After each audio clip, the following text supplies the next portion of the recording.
Hola a todos, bienvenidos a un nuevo episodio del podcast Terror cerca de ti. Como cada capítulo, quiero agradecer a todos los que, semana a semana, escuchan el podcast, así como dar la bienvenida a los que lo hacen por primera vez. No olviden seguirme en Spotify y calificar y dejar un comentario en iTunes. Esto ayuda a que el podcast llegue a más personas. Recuerden seguir mis redes sociales, @terrorcerca, en Facebook e Instagram, donde publico contenido adicional a los episodios. Y junto con el correo electrónico terrorcercadeti@gmail.com es la forma en que me pueden hacer llegar sus sugerencias de historias o sus propios relatos. Esta semana les voy a contar sobre una leyenda ubicada en la ciudad de Monterrey, en México. Es sabido que durante el mandato de Porfirio Díaz, el presidente dictador impulsó la construcción de vías ferroviarias por todo el país. También, durante finales del siglo XIX, se descubrieron numerosos yacimientos de fierro y carbón en las afueras de la ciudad de Monterrey.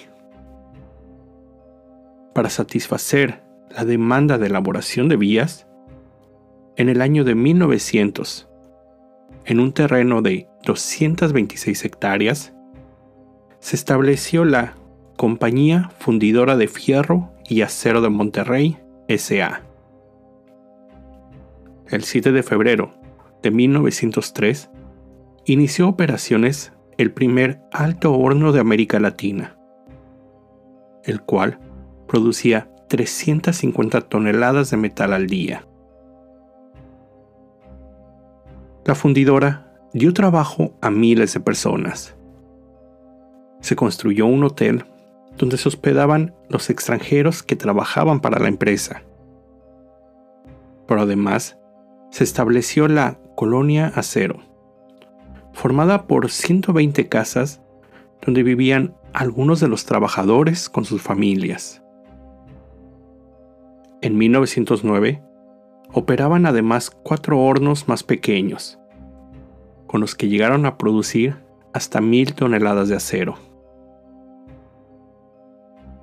Durante la Revolución Mexicana, entre 1910 y 1920, la fundidora redujo la producción de metales, ya que el comercio de rieles en México casi desapareció por completo. Sus principales clientes en esos años se ubicaban en Texas, San Francisco y Japón.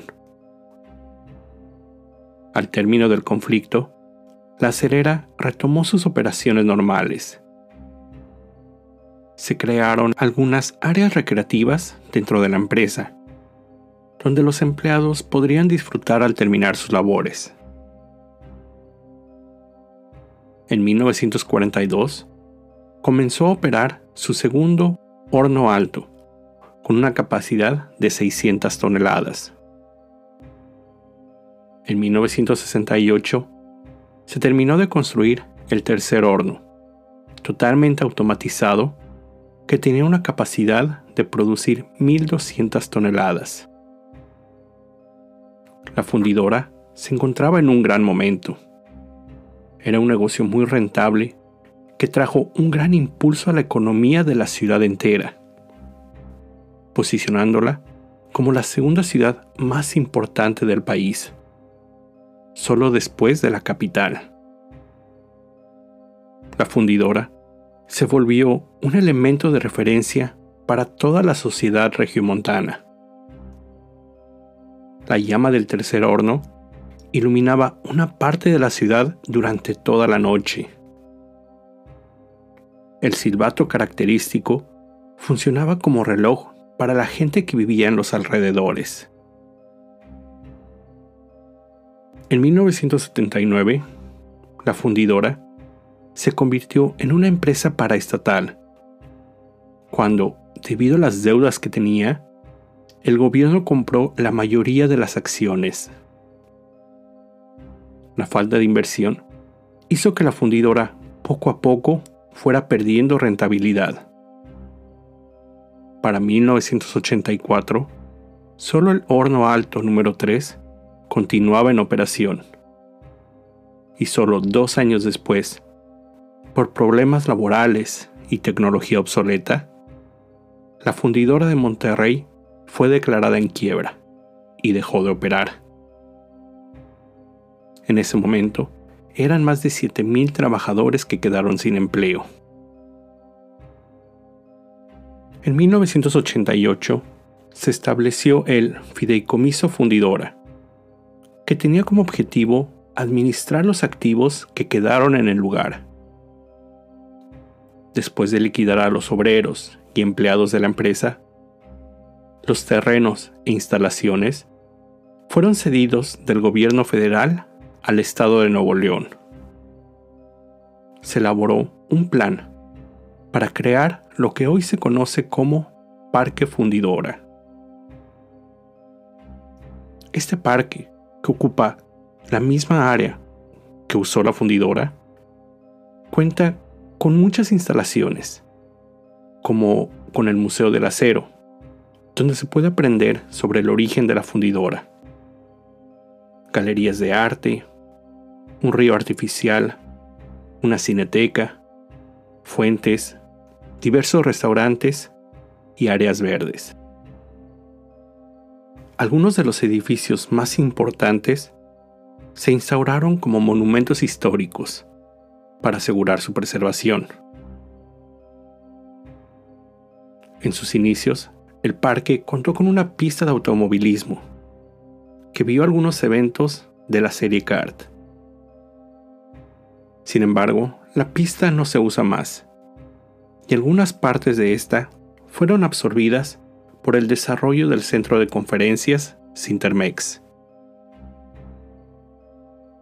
El parque ha servido para la celebración de festivales, conciertos, convenciones, ferias y demás eventos en más de 20 años desde su apertura.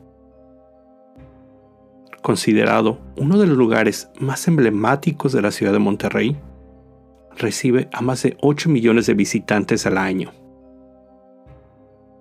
Pero, como siempre en el podcast, les estoy contando esta historia porque el Parque Fundidora, muchos dicen, está embrujado.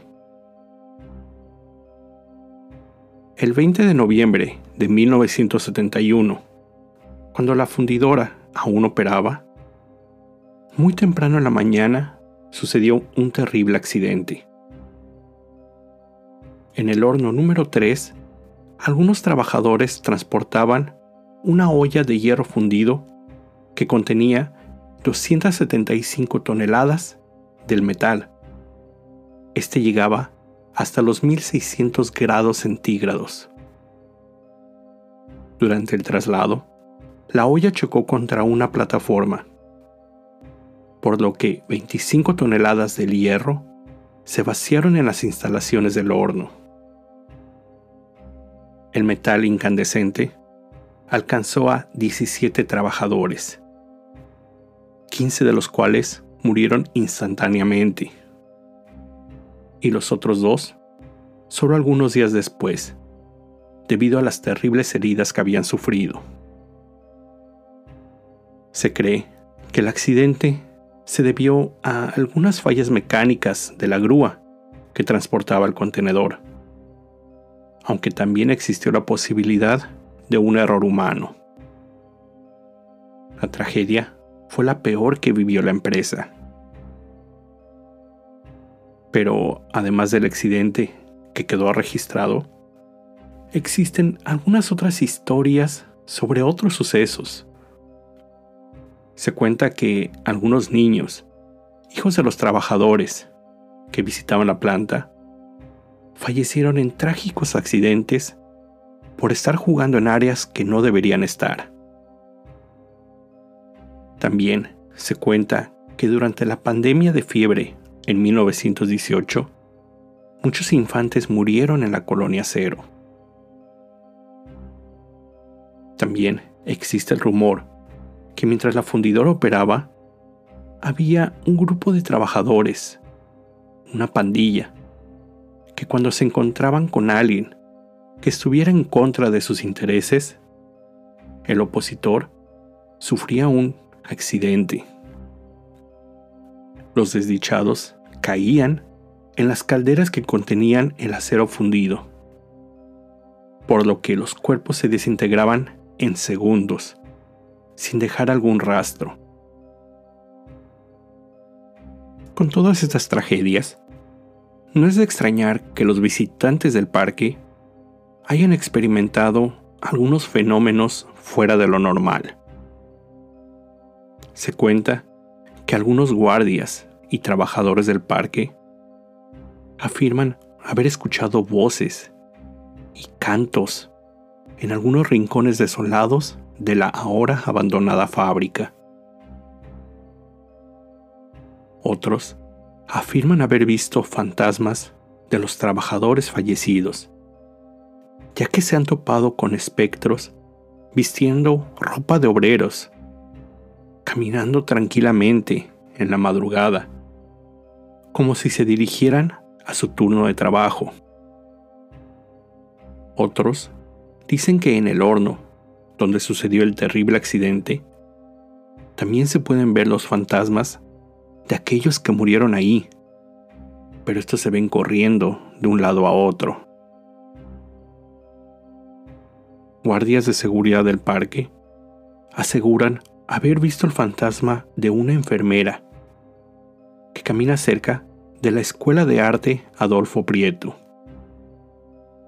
Este edificio, ubicado dentro del parque, funcionó como guardería para los trabajadores de la fundidora.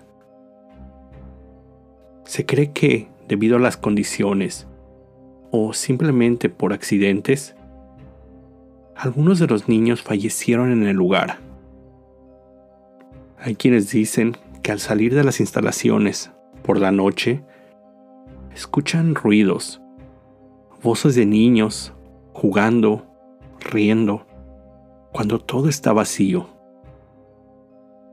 Hay algunos que dicen haber captado imágenes de niños en fotografías, pero estas no están disponibles.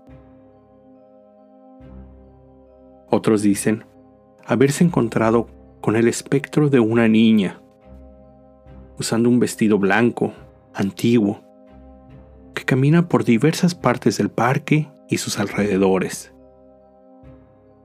Quienes se han topado con este espectro dicen que deja una estela, una corriente de aire frío tras de sí.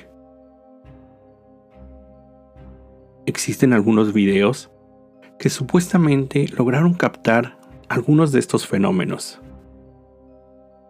Encontré uno de una cámara de seguridad, la cual abarca un área de mesas. Pareciera ser un restaurante.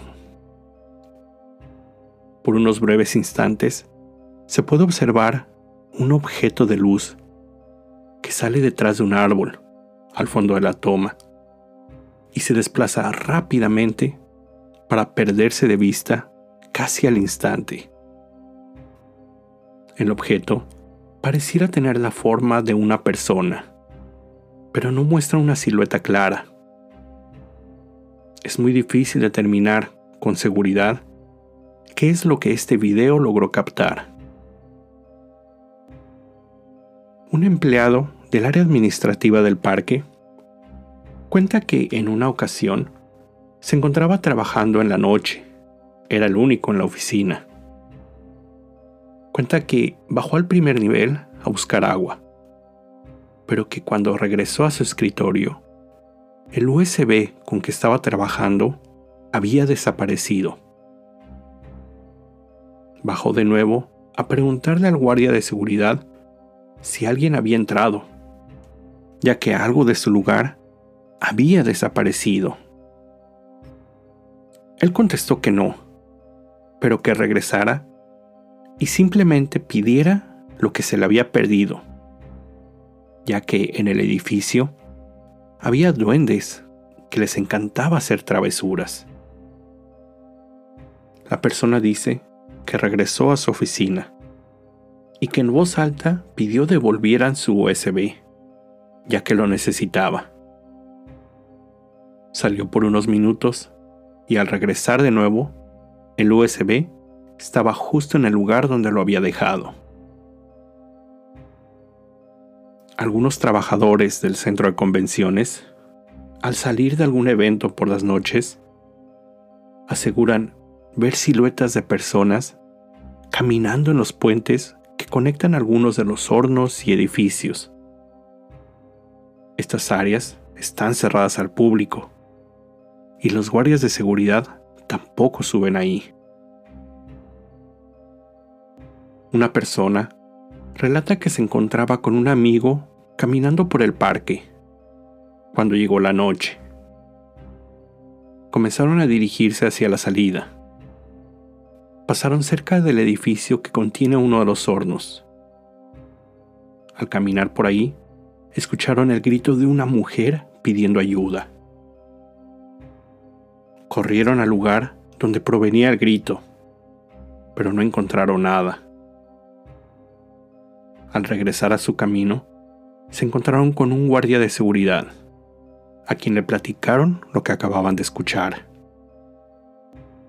Él los acompañó, pero de nuevo el lugar estaba vacío. Él les dijo que había estado en ese lugar y que no había escuchado nada, pero que tampoco era raro escuchar algunos ruidos raros una vez que el sol se había metido. Otro fenómeno sucede en el edificio llamado Nave Lewis. Este inmueble actualmente se encuentra desocupado y es usado solo en algunas ocasiones. Dentro del edificio se encuentra una grúa, la cual, a pesar de haber sido reparada en múltiples ocasiones, constantemente se encuentra goteando aceite. Guardias cuentan haber visto el fantasma de un hombre, vestido con overol de trabajo, por las noches, cerca de la grúa. Pareciera se encuentra reparándola. Cuando va a haber algún evento en ese lugar y necesitan que esté limpio, los empleados piden en voz alta que no gotee la grúa. Aparentemente, la solicitud siempre funciona, ya que ese fenómeno se suspende y cuando el evento termina, el goteo vuelve a aparecer. En ese mismo edificio, una persona que se encontraba trabajando para una exposición en el lugar cuenta que en diversas ocasiones sintió como si alguien le jalaba la ropa y que al voltear no había nadie, que solo sentía una corriente de aire frío recorrer el área. Son tantos los fenómenos y apariciones del lugar que los empleados y guardias del parque ya están acostumbrados a encontrarse con los espectros. Los han visto en tantas ocasiones que ya están familiarizados con ellos y dieron por llamarlos, cito, los inquilinos del parque. Encontré algunas notas de finales del año pasado donde se menciona que una compañía teatral realizaría representaciones de algunas de estas leyendas cerca del Día de Muertos. Desconozco si estas se realizaron o si continuaron. Si alguno de los escuchas de Monterrey sabe de esto, no duden en avisarme, ya que sería una gran experiencia. Esta fue la historia de los fantasmas del Parque Fundidora. Con esto llego al final de este episodio. Como siempre, te recuerdo estar alerta de todo lo que pasa a tu alrededor, ya que el terror está donde menos te lo esperas. El terror está cerca de ti. Cuando el miedo se convierte en terror, hay una historia que contar.